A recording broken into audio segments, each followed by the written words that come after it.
some notes like a writer, because the idea of doing what Tam just did without notes makes my butthole feel weird. Okay,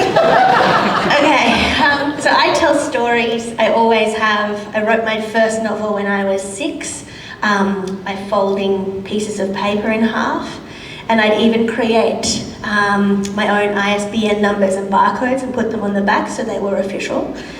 One of them that I found was about looking after the class pet for a weekend, which was a snake named Bronson. The story chronicles the many misadventures of me and my mum looking after Bronson. The story chronicles us taking him for a walk through a park. I was walking him on a lead, and it culminates in him getting loose and disrupting a funeral with loud hissing. The brilliant and comical, but somewhat macabre maybe for a 6-year-old climax was some excellent wordplay with a sentence that says, "My mom was so embarrassed she could have died." Please keep in mind, I have never been to a funeral and now have a deep phobia of snakes. So I use the fictional worlds I create on stage or screen, in the pages of novels, to play out dreams or say things I wouldn't dare to, and to get clear about how I feel about the world. Life makes more sense to me with a pen in my hand.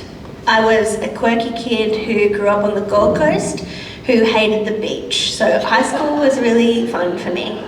I did not look like a girl in a City Beach catalogue, and I loved theatre, and no one else that I went to school did.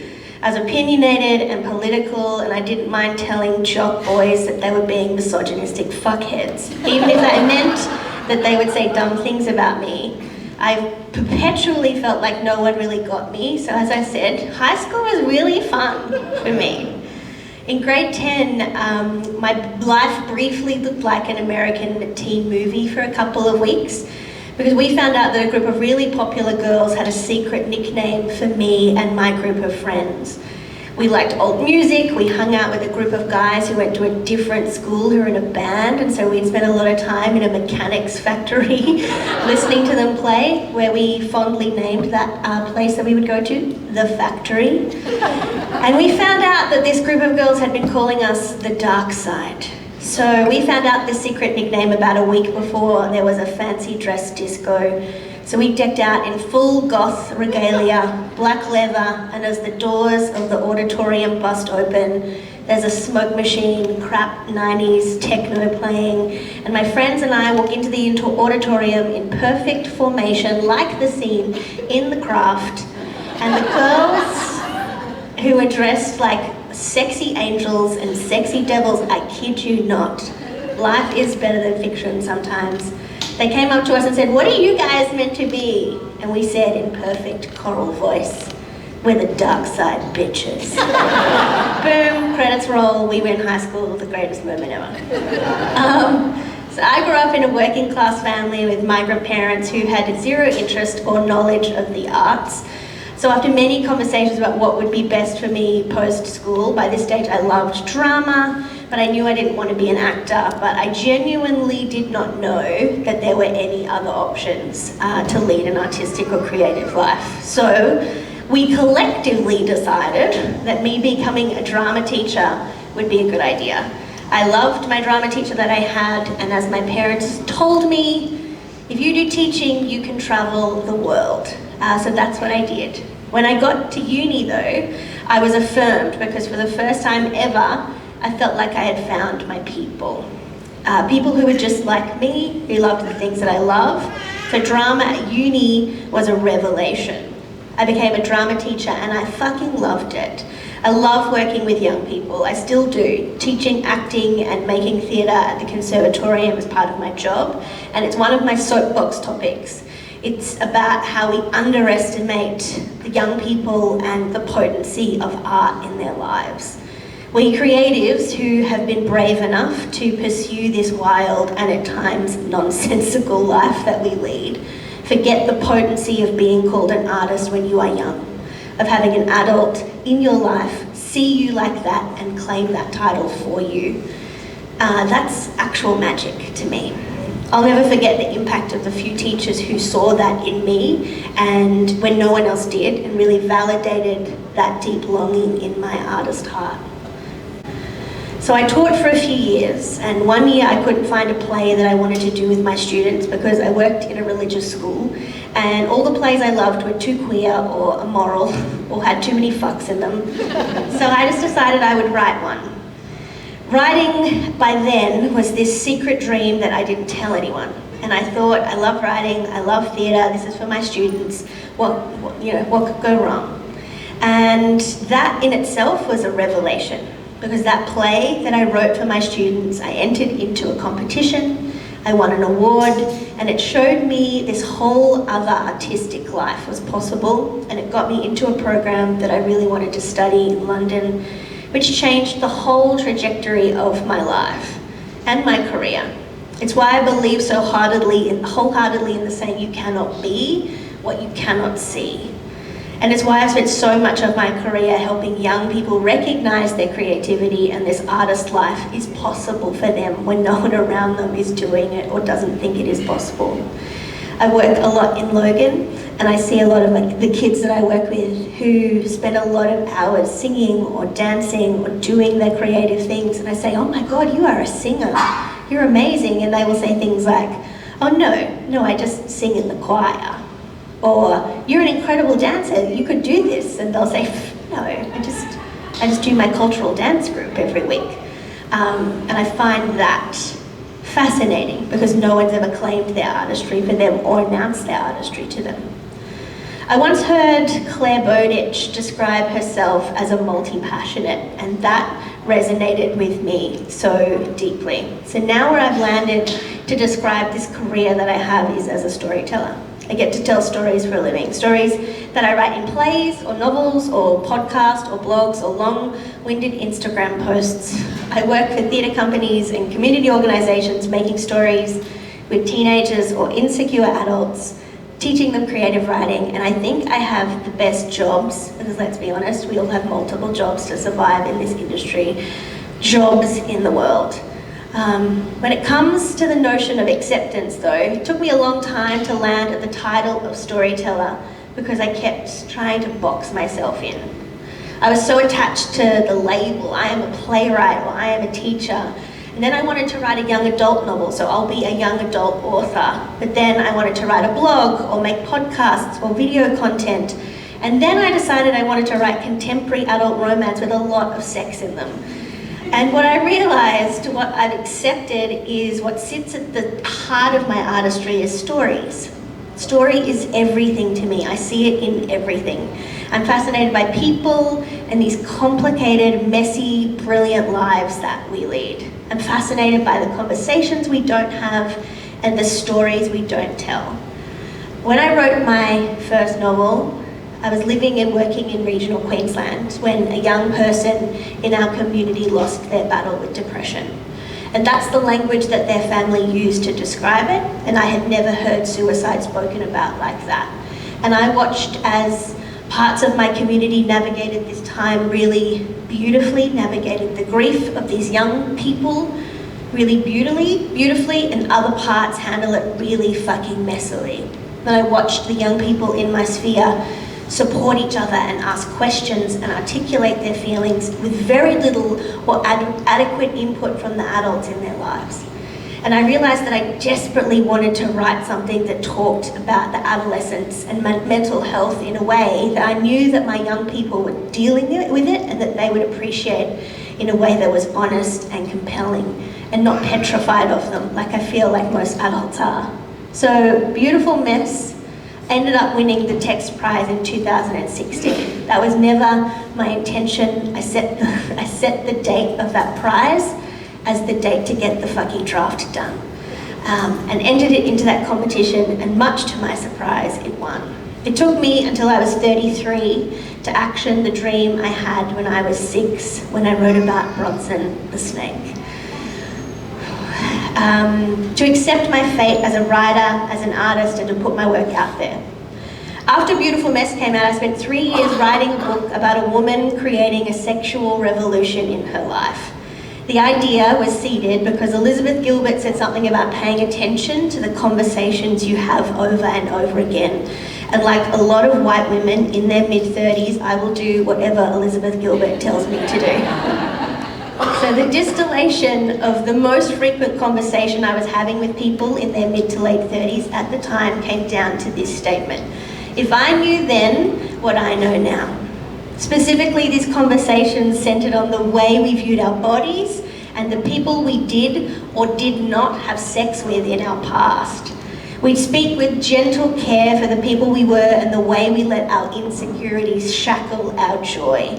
We'd discuss fondly the missed opportunities, the bold coulda, shoulda, wouldas that may have unraveled if we gave fewer shits about the way we looked or the way we thought things were meant to be. The seed for my novel began with a woman crafting a list of sexual missed opportunities who decides to seek them out. To right the wrongs of her past and action her, I wonder what would have happened if. Thoughts with a newfound confidence. This isn't a bucket list, this is a fuck it list. I wondered myself about the striking dreadlocked man I liked, or the playwright in a London HMV, or the beautiful long-haired English teacher who were all on my personal I wish I'd had sex with them list. I'd write about them. I'd write about sex and romance, except this early seed grew quite quickly into more than just amusing tales I thought I could tell about sexual near misses and do-overs. It grew into something bigger. I wrote a whole novel about a woman reclaiming pleasure and joy in her life, in every sense. A woman discovering the erotic, a woman putting herself first, letting desire lead, liberating herself on a full-blown pleasure quest. I spent 2 years researching pleasure, talking to people about pleasure, especially the longings that we minimize in ourselves, and recognizing in the world the acknowledgement and actioning of our own pleasures is actually fiercely political. I decided to leave my marriage in a cinema in Melbourne. I can't remember what the movie was. It doesn't matter. I just remember the thought. I don't want to be married anymore. There was nothing revelatory about the way that this thought asserted itself into my brain. It was a fact, as obvious to me as I am in a cinema in Melbourne. It was clear, articulate and obvious. I wonder how long this thought had been trying to break to the surface. A while, I suppose, because it came up gasping for air, and now it felt like my life depended on it. I was in Melbourne for work, so it was the afternoon, and I went past a stationery shop, bought a journal and new pens, and I spent 3 hours writing the truth. There was a lot I had to say to myself, apparently. And yet, I didn't leave my marriage for another 7 months. On the day that It's Been a Pleasure, Noni Blake came out, my husband didn't send me a congratulations text. My marriage officially ended a week later. My own pleasure officially began a week later. When I started writing Noni Blake, I was married. I was trying for a baby. I thought I knew what my future looked like. I was happy. I thought I was happy. I wrote a book as an offering for all of us to seek out more pleasure, or at least that's what I thought when it began. But by the end, I think I wrote that book for myself. I wrote that book as a playground for my imagination. I thought I was writing fiction, but I was writing the truth. I was trying on a version of my life that only the creative storytelling bits of me believed in. I wrote a 90,000 word permission slip. I sold that permission slip. I had other people edit that permission slip and put it out into the world to give myself permission to leave my marriage and then have a pleasure quest of my own. So if you are looking for a permission slip to trust the yearning of your knowing in your body or heart or gut, then please trust me, permission granted. You don't need to write a 90,000 word book, I'm telling you. I love the story that Brene Brown tells about the first time she meets Oprah. She scrolls this permission slip on a post-it that read, permission to be excited and goofy and to have fun, and she stuffed it in her pocket to give herself permission to authentically be present in the moment, which felt so constricted by expectation and pressure to get it right. I love that the quickly etched words on a tiny square of paper became such a simple fuck you to the rules and the brain wiring anxiety of the shoulds of how you're meant to behave when you meet Oprah fucking Winfrey. At the end of the interview, Brene had the opportunity to meet Maya Angelou, and the two talked about poetry and the line in Grandmothers that says, I shall not be moved. Maya held Brene's hands in hers and sung to her, then squeezed them and said, "Do not be moved, Brene." When I read this in Braving the Wilderness, I was so touched. The delight of this experience and its sentiment, a tree rooted by a river, that life moves while stretching its roots, knowing its place and not moving, but malleable, collaborative with its surroundings, but firmly rooted, growing and stretching its edges, but committed to itself and its needs. I then stuck post-its all over my home. I was living on my own for the first time in a decade. I wrote tiny love letters and reminders. I wrote grand desires with whiteboard markers on my mirrors. I bought whiteboards and I stuck them everywhere, on my fridge, in my office, my bathroom. I wrote devotional declarations to myself about my new life. I wrote passionate permission slips because I felt like I'd been uprooted for years. My roots were exposed, but now they were back in the earth where they belonged, and I would never expose my roots, my innermost knowing, for the destruction of distrust in myself ever again. The last few years have been big for me, as they have for all of us. I left my marriage. I realised I'm probably not going to bear babies from my body. I lived on my own. I've navigated a pandemic, directed a play I spent 5 years working on. I fell in love. And this year I'm 39, so I'm trying to end this decade really well.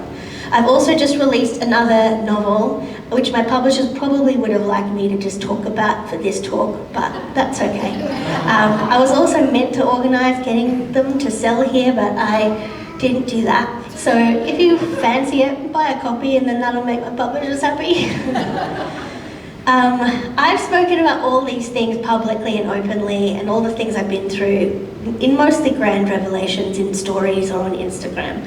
And I was startled by the amount of people that would message me in my DMs and tell me about their desire to leave their marriage, or the heaviness of infertility, or their desire to cut their hair off, the weight of living within a racist, patriarchal, capitalistic systems that are not designed to serve us all.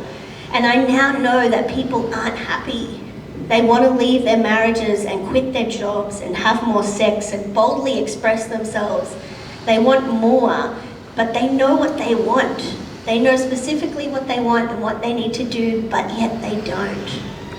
I look at books like Eat, Pray, Love and Wild and Untamed that we collectively devour as these touch trees of reclamation, these big, brilliant stories of women taking control of their lives, but they still feel so far away from our most seemingly small realities.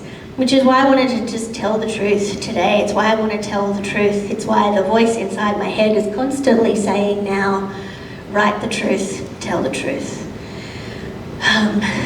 The impulse to fictionalize the truth as a safety strategy in my brain is smart, create some distance, so shit doesn't hit the fan. But I don't want to do that anymore. So I'm going to tell the truth, my version of the truth, my story, my way. And I hope you will, in your way, tell the truth to yourself and in your art, because I see you. I see the desire in your heart, the one that speaks in quick whispers in the quiet before the doubt chatter drowns it out.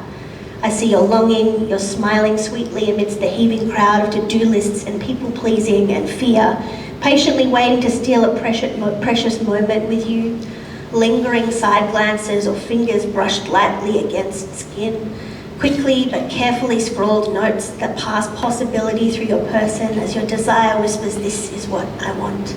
I see you. I see you sidelining your longing, questioning your audacity, fearing the failure without a second considering the feeling of it working out, which it very well could. And I don't want you to just have a demure crush with your yearning. I want you to have a full-blown, sexy as fuck, orgasmic affair with your longing. I want you to know how you want to feel. I want you to prioritize your pleasure and your needs like your life depends on it, because it fucking does. Please accept that it does, and then give yourself permission. Like right now. That's why there's post-its and pens on the table. I want you to write yourself a permission slip. It needs to just say, I give myself permission. Write whatever it is that comes up for you. No one's going to read it. I'm not going to make you read it out loud. Or am I? I promise I'm not. And if you can't think of what to write because I put you on the spot, here are some examples, or here are some inspo. I give myself permission to be imperfect and messy, to make bold moves, to fuck it up, to be silly, to quit or leave or give up, to give it a go, to put myself out there, to ask them out, to cut my hair or dye my hair, whatever it is, to wear the lingerie or the lipstick or the shorts or the sleeveless top or the bright colour, the thing you've always wanted to wear but haven't felt like you could. I give myself permission to take the trip or ask them out on a date or go to therapy or cut them off or write the novel or spend the money or save the money or tell them to fuck off. I'm going to give you some time.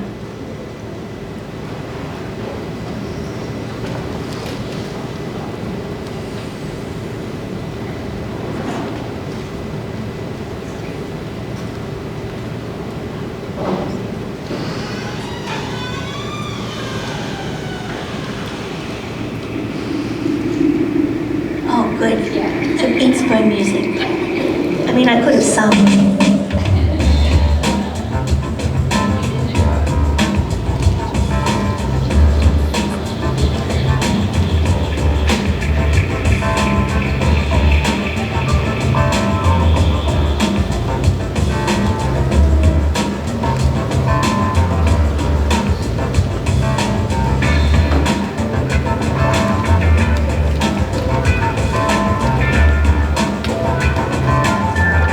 Done.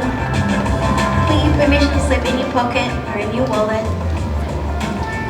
somewhere where you'll probably forget it is, and then you'll find it, hopefully, when you really need it.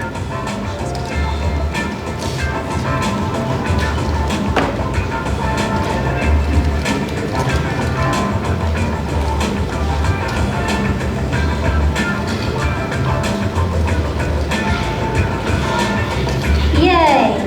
And may you have enough belief in your own smarts, in your own innovation and resilience to navigate whatever happens in the bit after you do or say or wear or fuck with consent the thing that you needed permission for. I believe in your intelligence, in your creativity and perseverance to deal with whatever may come as a result of following your knowing or your desire. I mean it. And if you don't,